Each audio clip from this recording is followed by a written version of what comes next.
what I want to do is to explain the focus that we had on partner requests and the partner feedback that were made inside 2021 R2.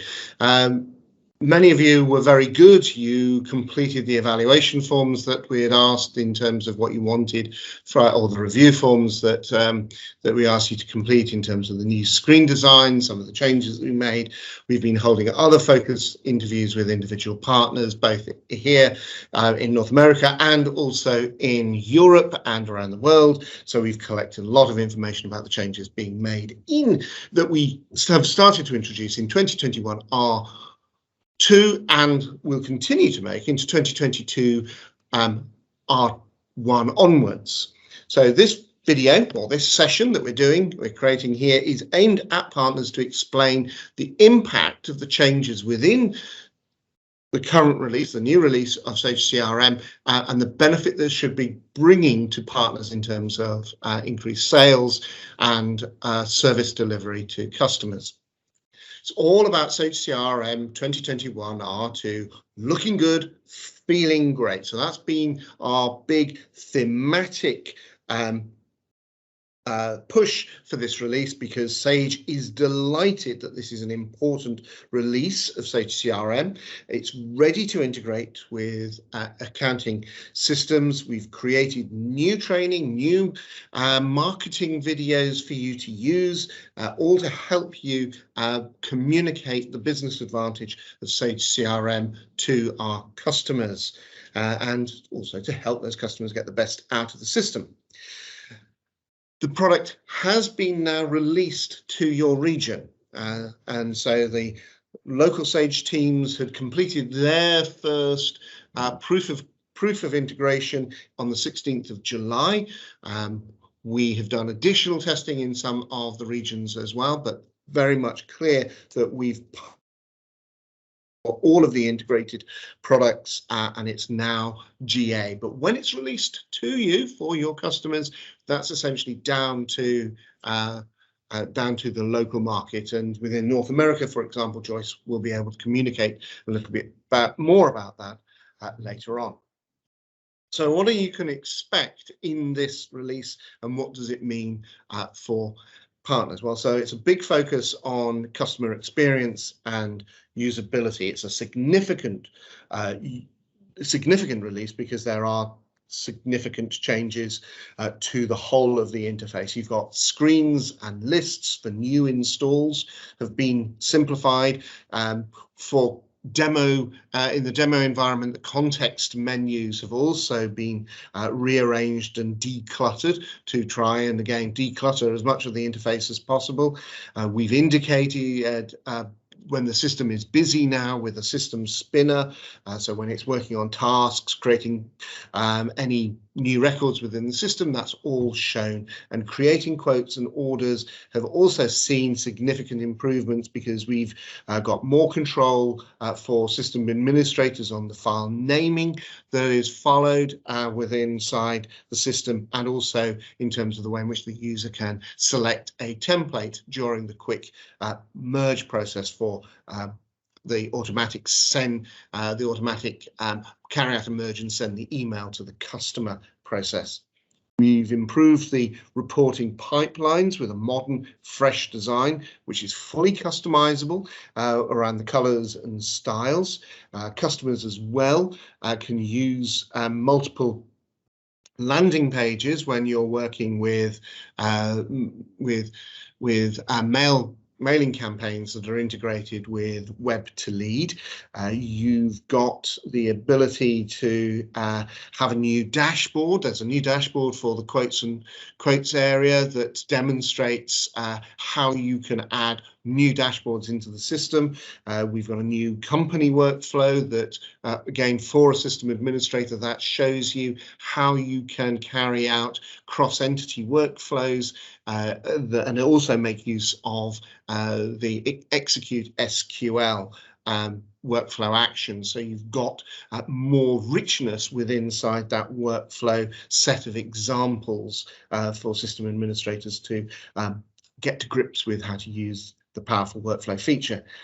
You've got more control For the total look and feel of systems, because we're going to be looking in a little bit how we've added in upgrade safe custom style sheets, as well as other changes to make a system administrator's life a lot easier when it comes to logging and understanding the user activity in terms of browsers when you're trying to track down errors, for example. Well, let's press on and see what else we need to bring to your attention. And obviously, the Help Center is where you should go. Help Center has now got all of the documentation for 2021 R2 up on it. You'll find that the documentation has changed. You've got a very comprehensive what's new or release notes. I always think that the release notes are an extremely good guide as to how insignificant a release is, and this is another big fat set of release notes, as big as 2021 R1, which had all their essentially technical changes that were implemented.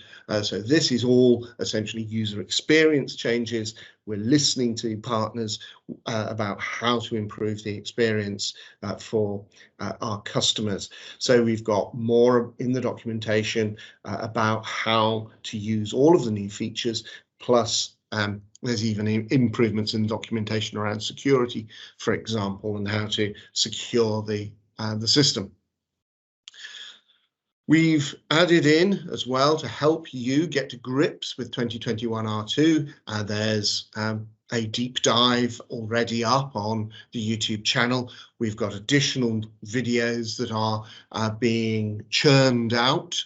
They are gradually being released up onto the Sage support and training YouTube channel. We've got additional videos as well, which will be, these are in production, which will go into more detail about using things like the new CSS override facility.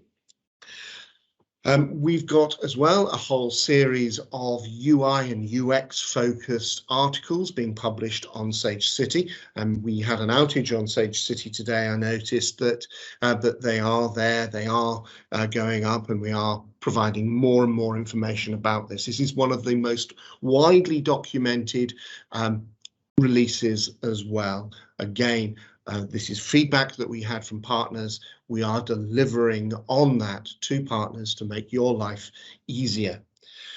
Other partner-led changes, if we start to drill down into them and to explain what these partner-led changes were, well, essentially the first thing are the UI improvements around the enhanced screens and lists. So this is all around a review of the existing core entity screens to simplify screens and to declutter the interface. And the aim is to make sure a customer, as you're demonstrating to a customer, sees a clean interface that makes good use of real estate and key information is appropriately displayed. This is only a change that is implemented on new systems, so it's very much, this is a new customer acquisition focused change. You can see some of the changes that have happened within the company box long, rearrangement of fields there. We've removed certain fields as well, things like the employees, revenue, integrated systems and opt-out fields have gone. We've changed fields as well in the person box long and person box short, changing the order of the fields so there's a more naturalistic reading of the data rather than a strange surname, first name. It's now going on first name, last name. It's where you would expect. And when it comes to other items, the grids and lists are being changed as well. We have generalized the case information, so we have removed some of the fields which aren't needed to explain the concept of case management. So we've removed things like the found version, the product area, target version, and the product ID from the case screens. That's affected the case detail box, the case grid as well. So all these changes have come through as well into the case list as well. We've made the changes in the opportunity grid. We heard what people wanted in terms of making sure that customers could see data that was relevant to the forecast information that they were seeing. So there's the forecast certainty and the close by presented very clearly within the opportunity grid and within the opportunity lists as well, and ties in better with the full experience of the product. When we come on to the ordering information, we've added additional information like the company name, created date, and type. And this is a change that has also been reflected within the orders list. So those are the changes, and if you want more details about that, go to the release notes. You've got 34 pages in the release notes to explain all of the big impact that we've made into the user interface.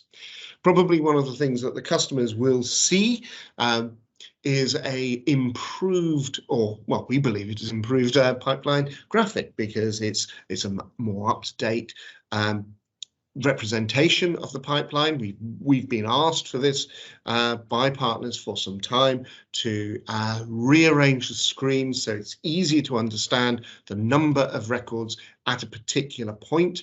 So you've got greater clarity, greater control as well. So each of these different segments within the pipeline can in fact be customized. We can, when we're highlighting on a particular record, so we're filtering, for example, on a particular segment, all of these colors are customizable. And you'll notice as well, when you're looking at a opportunity pipeline, the statistics for the stage is now displayed underneath. So it actually has a better experience when you're looking at a desktop interface on a tablet, for example. If you want to, you can return your system back into being a cylinder-based representation of the pipeline. So you've got this choice between rectangular and cylindrical display as well. Another change that we've implemented, again based on the feedback provided by our partners, customers are no longer using fax numbers. So what we've done is we've changed the translations. We've kept fax as a code inside the underlying translations and caption codes, because part of the screen, as you probably know, is built on the use of caption codes. We've just changed the translation so that it doesn't say fax anymore, it says alternative. And again, this is only affecting new installations rather than existing customers won't be disrupted if you've already implemented changes. And this is going to be a change throughout the system. So you see this in your reports, you see this on all of the screens where you're using the telephone numbers. Previously you saw fax, now you have alternative. We've also added in new views and reports. So there's quite a few metadata changes that as a partner you need to be aware of. And again, we'd had some requests to start moving to think about how you can bring data from quoting information that is synchronized into CRM up into the dashboard. And here now we have done that. We've created a new dashboard template.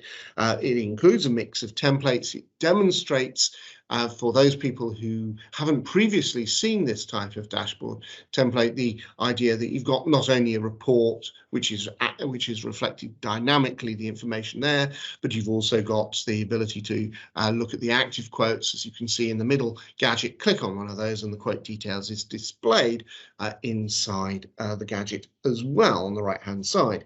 So there's an interactive dashboard. This is relying on a number of new views, new reports, as well as this dashboard template. Now, please note that dashboard template is not assigned to any particular user as they go in.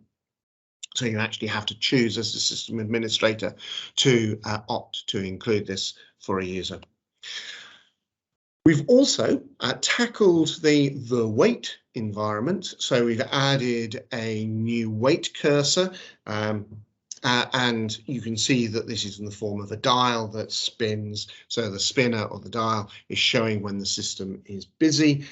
Very, very useful. It is a good improvement in terms of our partners who, from initial feedback in the UK, has actually been, I've been left thinking that I was probably, if we had only done that one thing, that we'd have been implementing a lot of changes. But no, that's it. That's a very popular change requested by partners and delivered in this release, because we are very much focused now on partners in this stage in terms of the renewal of the system.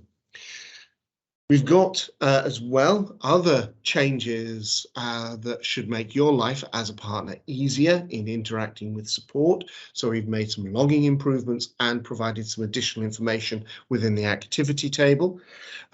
The logging information, we've standardized the translations for all of the logs that are created within the system. You now, if you're requested to provide a particular log when a hard to diagnose issue is being found, there's no question about it. You can go and find the particular log that you need.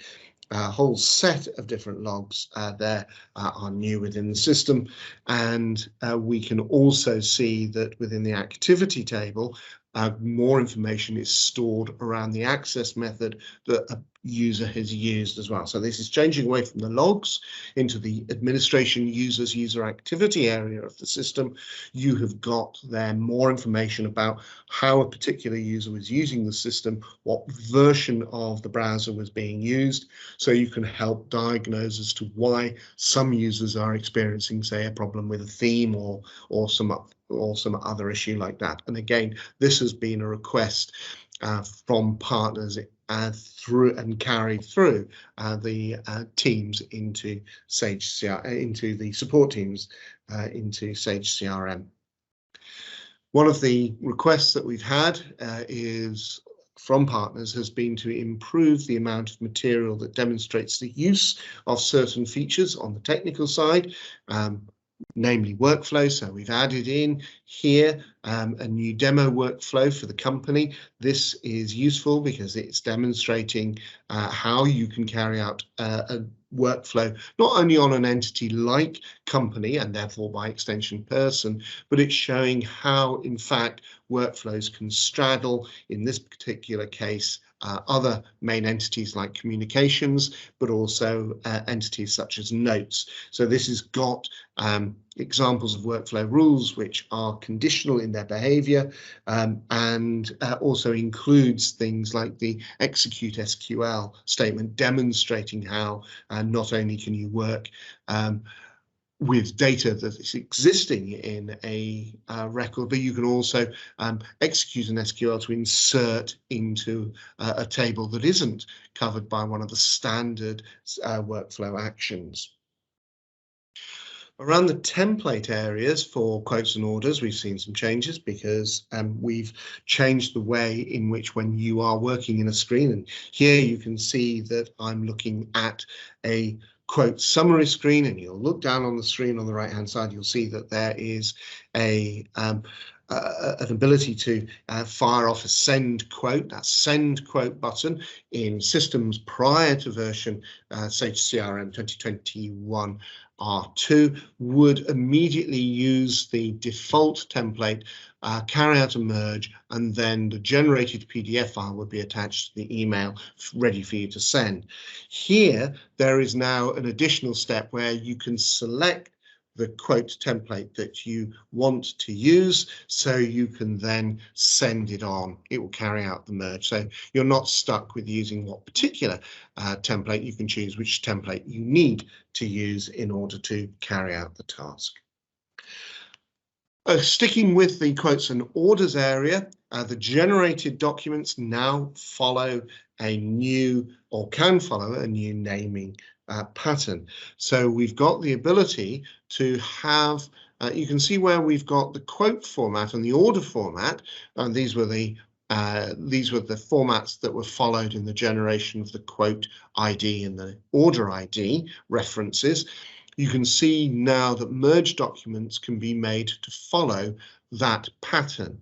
And that pattern, as you can define it, can be whatever you like. It will then generate the number. So on the left-hand side, you can see how it used to be with the where you weren't using that particular naming pattern. It would generate using the template name plus a random number. Now it's using the template name plus the pattern that you've defined. And what's important about it, if you carry out multiple merges of either the quote or an order, then it will increment, again, allowing you to see which document version you're dealing with, and it makes sense immediately from the name of the generated document.